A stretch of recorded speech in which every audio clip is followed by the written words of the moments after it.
Namaste Meredos, welcome back to Thai Apps, Belajar di India Channel. Jika kalian ingin mengetahui lebih tentang India, jangan lupa untuk subscribe dan nyalakan notifikasinya ya.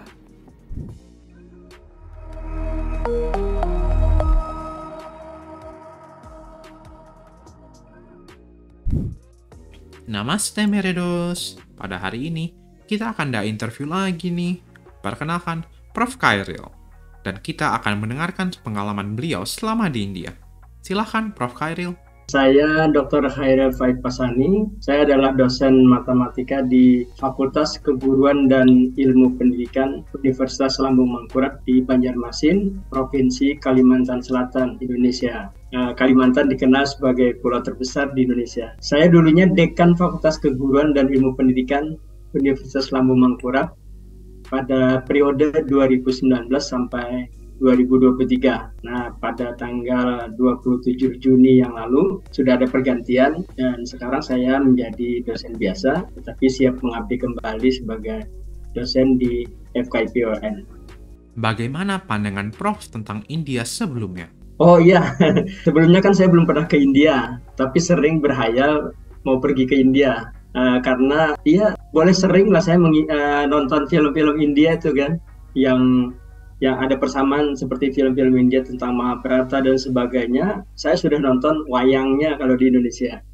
Nah, sebelum berkunjung ke India, saya berpandangan bahwa India dan Indonesia kurang lebih sama-sama memiliki populasi yang besar, walaupun India jauh lebih besar ya.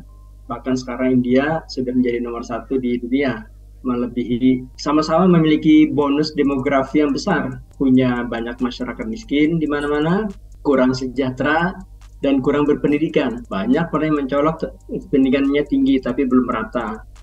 Nah, kemudian saya pikir juga di India sama dengan Indonesia ada banyak suku dan ragam budaya, sama seperti di Indonesia. Tadinya kurang lebih sama, hanya berbedanya India terdiri dari satu daratan yang utuh, sedangkan Indonesia terdiri dari pulau-pulau yang banyaknya ribuan. Bagaimana pandangan Prof tentang India setelah beberapa hari di India? Setelah kunjungan ini, ternyata kehidupan masyarakat India cukup sejahtera dan merata, menurut saya ya. Karena kan saya kemarin pergi ke beberapa tempat, bahkan ada yang jauh juga, sampai ke Taj Mahal itu. Nah, di perjalanan kan kita melihat apa yang terjadi di India. Dan saya rasakan apa-apa serba murah dan terjangkau. Masyarakat cukup berpendidikan, karena sekolah dan perguruan tinggi ada di mana-mana, ada banyak sekali, sehingga sekolah dan kuliah bisa di mana saja, dan masyarakat India terlihat lebih berpendidikan, terlihat sejahtera ya, bahwa memiliki keragaman agama, sama barangkali ya, suku dan budaya ya sama dengan di Indonesia. Tetapi mereka juga hidup rukun dan damai. Nah, semua sekolah dan perguruan tinggi inklusif bagi siapa saja. Ya, saya sempat mengunjungi sekolah yang di situ ada agama Hindu, ada agama lainnya, Protestan, Katolik, kemudian ada yang Muslim juga. Dan kebetulan sekali pada hari itu saya ke suatu sekolah yang hari Jumat waktu itu. Nah, pada saat itu ada orang tua, bapak-bapak menjemput anaknya yang laki-laki karena mau diajak ke masjid. Dan sekolah mengizinkan, no problem katanya. Jadi biasa begitu, anak-anak lain tetap terus meneruskan, yang non-muslim meneruskan belajar. Dia sementara dijemput bapaknya untuk ke masjid. Pulang dari masjid, diantar kembali ke sekolah. Saya berkunjung ke India ada sekitar 1 minggu ya. Jadi berangkat hari Minggu, balik lagi hari Minggu, tanggal 22 sampai 29 Agustus ya. Jadi di minggu terakhir Agustus itu, dengan perjalanan menjadi satu. Kunjungannya kita resmi, memang ingin mengadakan kerjasama dengan sekolah-sekolah dan perguruan tinggi di India yang memiliki fakultas keguruan atau ilmu pendidikan. Jadi bersengaja ke sana mengunjungi potensi perguruan tinggi mana saja yang bersedia bekerja sama. Dalam hal ini, rencana kami dari FKIP ULM mau mengirim mahasiswa kami ke India untuk praktek mengajar di sekolah-sekolah India di bawah bimbingan dosen-dosen di Universitas India. Lalu kami kan mengunjungi sekolah-sekolah yang berpotensi demikian. Dan juga sebaliknya, kami juga berharap nanti mahasiswa India juga datang ke Banjarmasin untuk praktek mengajar di Indonesia. Nah, kita memilih India mengapa? Karena diantaranya India ini terkenal sekali dengan kemampuan penguasaan informasi dan teknologi itu. Jadi kita pilihlah India, dan ya itu tadi alasan beberapa hal yang sama dengan Indonesia tadi, beragam suku, beragam kebudayaan, dan populasi yang besar. Nah, bagaimana melakukan proses pendidikan di sekolah-sekolah dengan populasi yang besar tersebut. Bagaimana pengalaman Prof selama di India? Selama seminggu di India terasa sekali ya bahwa ternyata biaya hidup di sana sangat murah. Saya membandingkannya dengan di Banjarmasin, apalagi Jakarta ya. Jakarta kan biaya hidup lebih mahal dibandingkan di Banjarmasin. Saya ambil contoh ya, naik angkutan umum, bajai misalnya. Di India dengan Rp2.000 sudah sampai kemana-mana. Nah, kalau di Banjarmasin enggak lah ya, minimal 10.000 bahkan bisa 20.000. Nah, itu dari segi angkutan dalam kota ya. Nah, kemudian angkutan dalam antar wilayah, antar daerah, bus tersedia ya. Bahkan di sana ya bajai, bus dan mobil sudah biasa dengan listrik. Kita di Indonesia baru mengembangkan transportasi listrik ya. Di sana udah pakai gitu. Bus-bus besar sudah pakai listrik, tenaga listrik, sehingga mengurangi polusi udara. Biaya hidup saya katakan memang sangat murah itu. Transportasinya luar biasa kemanapun. Kemudian makanan juga murah ya, murah sekali dengan kualitas yang bagus, dan maaf ya, cocok sekali gitu dengan lidah saya. Saya kalau mewakili orang-orang Banjarmasin itu cocok gitu. Dan memang kan sejarahnya juga makanan ini banyaknya kan dari India masuk ke Indonesia ya, dengan penyesuaian sedikit. Jadi makanan enak banget di sana.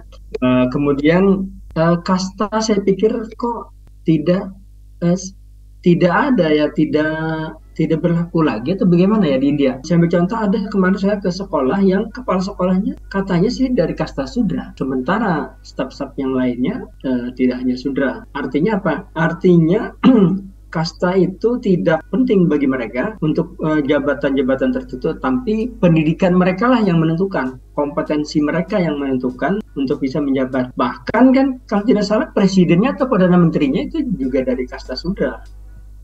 Artinya orang India memandang orang lain itu setara begitu, tidak ada perbedaan.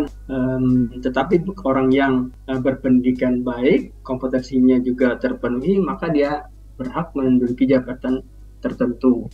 Dan keamanan tidak terjadi apa-apa selama di sana. Maaf ya, barangkali akan ya bagus begitu, tidak ada terlihat misalnya ada orang seperti preman misalnya mau minta-minta ke kita, nggak ada. Jadi terasa nyaman sekali kemana-mana, jadi apa atau minta sesuatu, ketika kita belanja ya di pasar ya nyaman. Kalau kita bertanya juga dijawab dengan ramah oleh mereka, dan terasa bahwa biaya transportasi kemana-mana murah, barang-barangnya juga murah. Saya juga sempat memborong beberapa barang ya yang di Indonesia langka, nggak ada begitu, saya beli, harganya luar biasa murah dan kualitasnya sangat bagus. Kami kan berkeliling India dari di dalam kota juga sampai ke bukan desa ya, ke pelosok-pelosok kan. Kita juga masuk ke gang, sangat bersih saya pikir. Kemudian kalau di dalam kota kan pohon-pohonnya luar biasa bagus-bagus, tatanan kotanya sangat bagus, kemudian kebersihannya sangat bersih, jalan-jalan kota bersih sekali. Lalu kita juga sempat ke pasar yang banyak orang berkunjung ke situ, itu juga sangat bersih. Tidak menemukan sih yang dikatakan kotor seperti yang barangkali ya YouTube yang dibuat itu oleh orang-orang, kan dia menemukan di sudut mana begitu lalu dibesar-besarkan. Tetapi kan secara umum bersih India. Bolehlah saya mengakui bahwa karena saya sudah keliling Indonesia, kita menemukan kan wilayah-wilayah yang kotor ya. Kalau yang saya temukan di India dari beberapa provinsi yang dikunjungi malah bersih gitu. Ini saja yang saya kunjungi tempat-tempat wisata ini loh, Taj Mahal, kemudian yang lainnya juga. Itu kan khasnya tuh besar, kemudian luas sekali. Nah, biasanya kalau di Indonesia kalau besar sekali, luas sekali itu pasti ada pojok-pojok yang kotor. Saya udah ke pojok-pojok, saya sudah ke toiletnya, semua bersih. Halamannya bersih sekali. Saya bilang nih, siapa yang bersihkan ini? Kalau di Indonesia udah ada buang sampah sembarangan ya itu maaf mohon maaf ini mungkin off the record bahwa kita ini masih belum terbiasa membuang sampah pada tempatnya, sehingga sembarangan saja buang sampah. Nah di sana ada itu yang ini foto asli saya ambil nih, itu terlihat nggak ada sampah satupun. Kalau untuk Muslim ya, kalau di daerah tertentu yang kemarin kita kunjungi di Taj Mahal itu kan masjid ada di mana-mana ya, dan terdengar azan juga. Nah kalau di Delhi karena mungkin kita di perjalanan full di dalam bus ya, masjid tidak sempat kita kunjungi ya. Tetapi kalau kita mau sholat dimanapun dibolehkan, jadi tidak ada salah. Di restoran kita bisa sholat, diberi tempat oleh pemilik restoran kalau mau sholat. Jadi nggak ada masalah gitu. Jadi kalau kita Muslim di sana bebas saja mau kemana-mana dengan pakaian Muslim ataupun tidak ada masalah. Mau sholat sampai waktunya mau sholat, asal minta izin untuk sholat diberi tempat. Saya kira begitu. Dari taman kanak-kanak sampai dengan perguruan tinggi, bahkan ada pendidikan profesi guru. Itu ketika kita minta bahwa kita mau sholat karena sudah masuk jam sholat, dan waktu itu hari Jumat kalau tidak salah, kita malah disediakan oleh kawan-kawan universitas itu, disediakan ruangan khusus.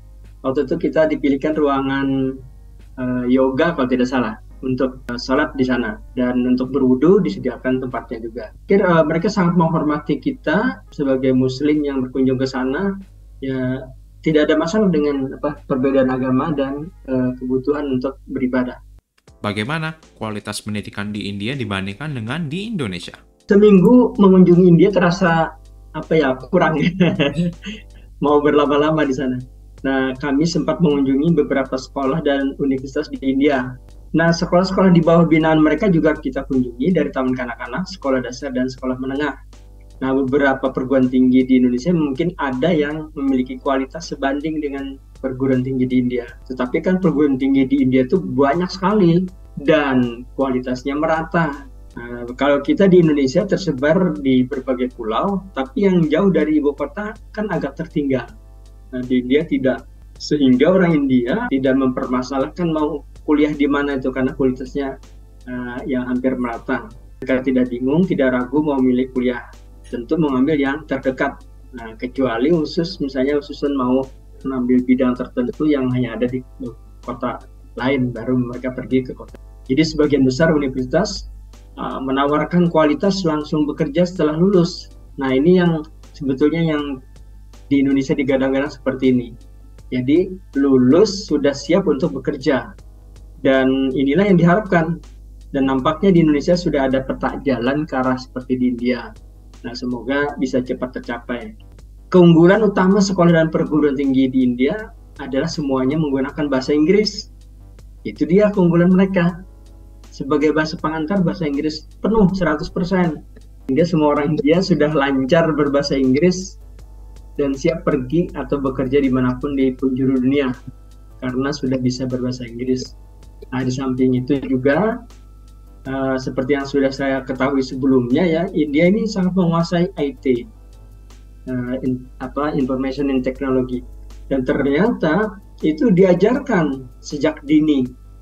Nah, di sekolah India itu kan terbagi 3 dia, 4 tahun kedua, 4 tahun ketiga.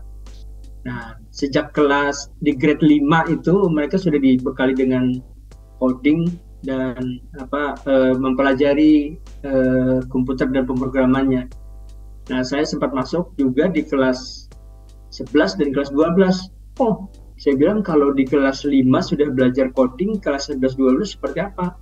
Ternyata di kelas 11 dan 12 itu mereka kelas 11 sudah bikin program.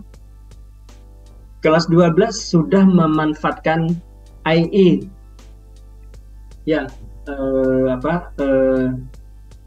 AI ya, Artificial Intelligence, untuk membuat robot. Luar biasa. Itu kelas 12.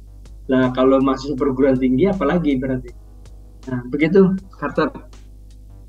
Sama mereka majunya karena semua bidang sama. Hanya IT ini yang menonjol sekali kan. Nah, saya juga penasaran sebelum berkunjung ke India itu kan salah satu pertanyaan saya adalah kok bisa India menguasai IT begitu. Dan sangat berkebetulan waktu kita berkunjung ke situ pas peluncuran dan landingnya pesawat India di roket India di bulan, di bagian selatan bulan kalau nggak salah. Dan itu baru pertama terjadi. Nah itu jadi penasaran sekali, makanya itu yang saya pertanyakan. Tetapi bidang-bidang lain juga sangat maju. Buktinya kami sudah juga mengunjungi laboratorium di universitas itu. Masuk ke laboratorium biologi, kimia, fisika, sungguh sangat maju. Dan kalau matematika juga saya tidak heran juga karena saya belajar matematika juga, dan sejarah matematika itu diawali dari India. Segala sesuatunya saya katakan tentang bilangan terbesar bahkan juga bilangan terkecil itu lahirnya di India. Konsepnya maksud saya sama majunya mereka. Terasa sekali kemajuan teknologi dan juga bidang-bidang lain di India. Apa yang dapat diimplementasikan oleh sistem pendidikan di Indonesia? Kan kita 3 tahun terakhir di universitas oleh Kementerian Pendidikan kan diwajibkan mengikuti atau melaksanakan MBKM namanya, Merdeka Belajar Kampus Merdeka. Ada banyak kegiatan yang di MBKM ini. Di antaranya yang saya katakan kami akan mengirim mahasiswa ke India itu adalah salah satunya. Jadi magang di luar universitas. Jadi ternyata saya tanyakan model-model itu, ternyata mereka udah 20 tahun yang lalu udah mengerjakan model seperti MBKM Universitas Indonesia yang sekarang kita pakai. Artinya apa? Artinya kurikulum mereka udah lama maju gitu. Akhirnya saya tanyakan lagi, seperti apa sih pengembangan kurikulum di sini? Dibatasikah oleh pemerintah pusat India atau tidak? Ternyata pemerintah pusat India itu hanya memberikan guideline saja, pedoman umum saja untuk pengembangan kurikulum. Itu berbeda sangat dengan kita di Indonesia. Kita di Indonesia kan agak dibatasi, ini kurikulum harus begini gitu. Seperti namanya kurikulum merdeka, tetapi harus begini. Menjadi kurang merdeka juga. Nah itu salah satu yang saya pikir kalau kita ambil poinnya, bagaimana mengembangkan kurikulum yang lebih fleksibel. Nah itu bisa kita implementasikan di Indonesia. Pemerintah pusat cukup memberikan panduan umum saja. Nah selanjutnya setiap sekolah dan atau perguruan tinggi bisa mengembangkan kurikulum sesuai kebutuhan, sesuai perkembangan zaman, dan dapat mengembangkan keunggulan masing-masing serta adaptable. Saya kira betul. Kemudian yang kedua, ini yang tadi saya katakan tadi, bekal penguasaan informasi dan teknologi itu. Di semua sekolah di India kan sudah diberikan, saya katakan tadi tentang IT itu dari dasar kelas 4 atau kelas 5. Di kelas 12 apalagi. Nah ini perlu juga dipikirkan. Dulu kita pernah melakukan 10 atau 15 tahun yang lalu ya, kemudian digantikan lagi. Silih berganti nggak karuan. Padahal tahu dengan menguasai teknologi informasi yang bagus itu akan membekali seseorang untuk bisa bekerja di mana saja. Nah ini yang jadi pertama pengembangan kurikulumnya yang bisa contoh gitu. Kemudian kedua tentang bagaimana membekali warga negara dengan kemampuan IT yang sangat bagus. Saya kira begitu, Carter. Apa yang dapat diekspektasi oleh mahasiswa Indonesia ketika mereka ingin ke India? Saya sudah mulai ya ngomong dengan kawan-kawan mahasiswa kita S1, saya sampaikan pandangan. Nah kalau nanti setelah selesai S1 mau S2 kemana? Ya, mana ya Pak bagusnya? Nah saya punya ide sebenarnya bagaimana kalau ke India. Apa alasannya dia bilang? Satu saya bilang, Anda sudah tahu India kan? Ya katanya. Nah mirip dengan pengetahuan yang saya punya sebelumnya itu, bahwa India terbaik dalam hal penguasaan IT. Kemudian saya bilang saya sudah ke sana, terbukti murah saya bilang. Saya kirim anak satu orang ke Jakarta untuk kuliah di Jakarta, mending ke India bisa kirim 2 atau 3 orang dengan biaya yang dikeluarkan sama. Tetapi kualitas lulusannya, mohon maaf, lebih bagus ya sepertinya. Bukan apa ekspektasi kita bisa dipastikan begitu. Jadi kalau mahasiswa Indonesia mereka ingin ke India, berkeyakinan betul, pasti yakin bahwa sekolah atau kuliah di India pasti akan sukses meraih ilmu dan kompetensi yang diharapkan, dan pasti sukses pula mendapatkan pekerjaan. Mengapa? Karena sebagian hampir semua mereka bersaing untuk menyiapkan mahasiswa lulus langsung bekerja. Dan ini mereka dukung dengan jaringan di luar universitas yang sangat bagus. Mereka memiliki jaringan dengan perusahaan-perusahaan, tidak hanya di dalam negeri di India saja, tapi juga di luar negeri di sekeliling dunia. Nah, sehingga jaminan begitu lulus bisa bekerja. Bagaimana overall experience Prof di India? Ya, secara keseluruhan kunjungan ini sangat menyenangkan dan sangat bermanfaat ya, memberikan gambaran bahwa pendidikan di India sangat berkualitas dan masyarakat sangat welcome menerima kita. Jadi aman, nyaman lah, dan memberikan jaminan bahwa kuliah di sana pasti bagus lah. Apakah Prof rekomendasi siswa-siswi dan orang tua untuk belajar di India? Ya, saya sangat merekomendasikan ya untuk menjadi pilihan kuliah atau melanjutkan studi lagi ke India. Karena sudah saya lihat sendiri, salah satu keuntungan tadi saya bilang mereka di sana bahasa pengantar bahasa Inggris. Jadi pastilah anak-anak kita akan pandai berbahasa Inggris.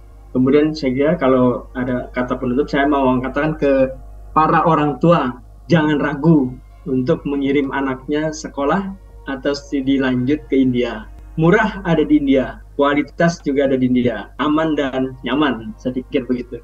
Wah, ternyata menurut Prof. Khairil, India merupakan tujuan yang bagus untuk melanjutkan studi kalian loh. Karena tidak hanya India mempunyai kualitas edukasi yang bagus, tapi juga murah, aman, dan orang-orangnya sangat friendly. Cobalah jadikan India sebagai salah satu pilihan kalian ya.